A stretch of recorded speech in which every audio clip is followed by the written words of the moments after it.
there's a couple things that I wanted to talk about the 6-month hearing.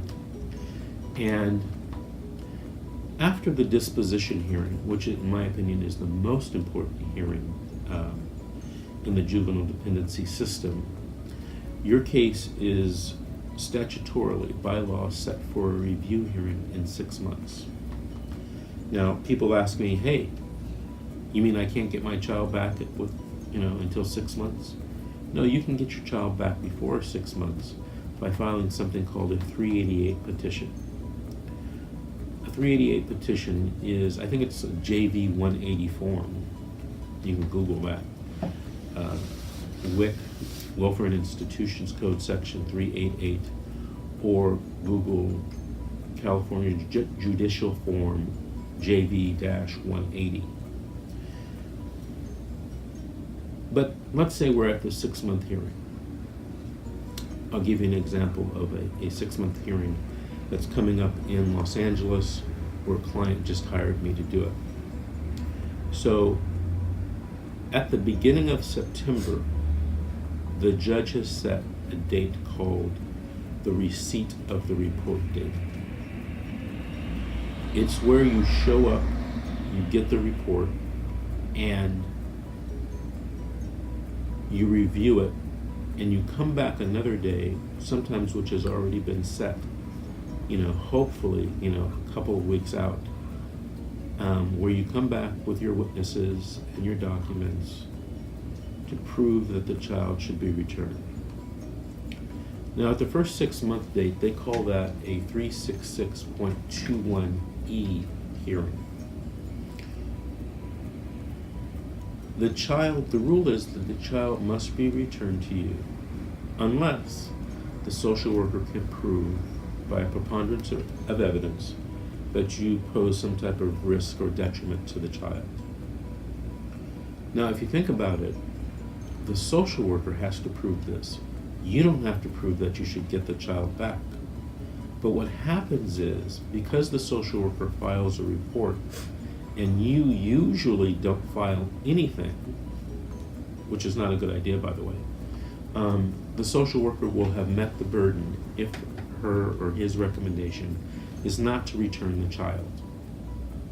So what do? Well, you have a trial. And at that trial, you're going to have to bring forth evidence to show the judge that the social worker is wrong or has not met the burden of proof. You cannot go to the 6-month hearing and plan to argue, have your attorney argue that you should get the child back. In my opinion, in 99% of those cases, where you rely on your attorney's argument, you're probably going to lose. The reason?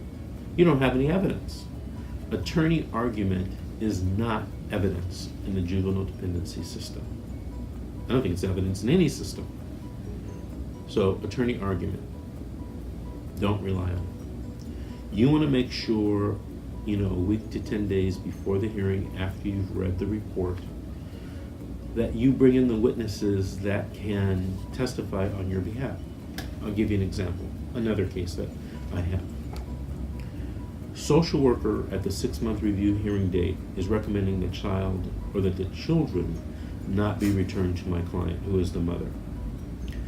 I sat down with the mother about a week or two ago, and I asked her, she was a new client, I said, well, have you done the court-ordered plan? Yes, Mr. Davis, I've done everything. Are you sure? Yes, Mr. Davis, I've done everything.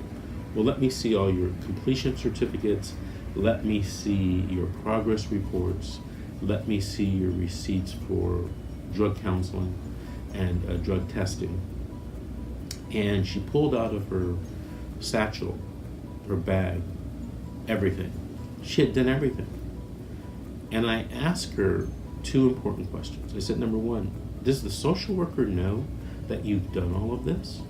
She said, yes, the social worker knows. I said, well, how did you give it to her? She said, well, I mailed it to her. And by the way, I suggest that when you send social worker documents, you email them to her. Creates a digital record. It's pretty hard for a social worker to say, oh, I didn't get that email. Have heard social workers say, oh, the mother didn't give me those documents, or I never received those in the mail, or I never got that from the drug counseling facility. Email. And in Los Angeles County, there was a big to-do about whether parents could get emails of social workers. And the decision came down that you can get the email of the social worker. And by the way, these are public officials. Their email is not confidential, so demand to get the email so that you can send the information to the social worker and have a receipt. But back to the case. Since she had done everything, I asked her, I said, well, the only other argument that the social worker could make is that you haven't progressed enough in the class or counseling in order for you to get the child back or children back. And she said, well, it's funny you should say that. My social worker is saying that my individual counselor is telling her that I'm not ready to get the children back. I said, well, let me see the letters, the progress letters that she had received from the counselor. And I read the letters, and the letters were glowing. So that day, with the client sitting in here, I called the counselor. I asked the counselor, I said, well, I've read your reports, your progress letters. How's my client doing in counseling? And then it was, oh, Mr. Davis, I can't talk to you. We don't have a release of information. I said, okay, I'll fix that. So we got the release, and I finally talked to the counselor. By the way, that's not a good sign when the counselor when your own client's counselor doesn't want to talk to you. Anyway, I got the counselor on the line, and I said, well, how's my client doing in counseling? She's doing great, Mr. Davis. I said, really? I said, I read your reports. They're all glowing. I said, did you tell the social worker that my client wasn't ready to get the children back? She said, no. I said, you never told the social worker that? She said, well, the social worker told me that, and I didn't respond. Maybe she took my silence as being in agreement with her. And I said, well, that's a big deal. I said, now I have to ask you to come down to court to testify for my client and explain to the judge why you didn't say that to the social worker and what you really think.